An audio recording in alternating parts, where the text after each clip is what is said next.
கிருஷ்ணர் காப்பாற்றாத ஒரே மனிதன். ஏன்? மகாபாரதத்தில் யாராக இருந்தாலும் கிருஷ்ணர் தன் பக்தர்களை காப்பாற்றுவார். திரௌபதியை காப்பாற்றினார், பாண்டவர்களை காப்பாற்றினார்.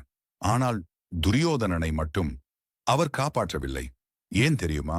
குருக்ஷேத்திர போரின் கடைசி நாள் துரியோதனன் கடுமையாக காயமடைந்து தரையில் விழுந்திருந்தான். அவனை சுற்றிலும் யாரும் இல்லை. அவன் பெருமை, அவன் ஆட்சி அனைத்தும் நொறுங்கியிருந்தது. அந்த நேரத்தில் அவன் மனதில் உள்ள வெறுப்பு மற்றும் குழப்பங்களுக்கு நடுவே உள்ள ஒரே நம்பிக்கை கிருஷ்ணர்தான்.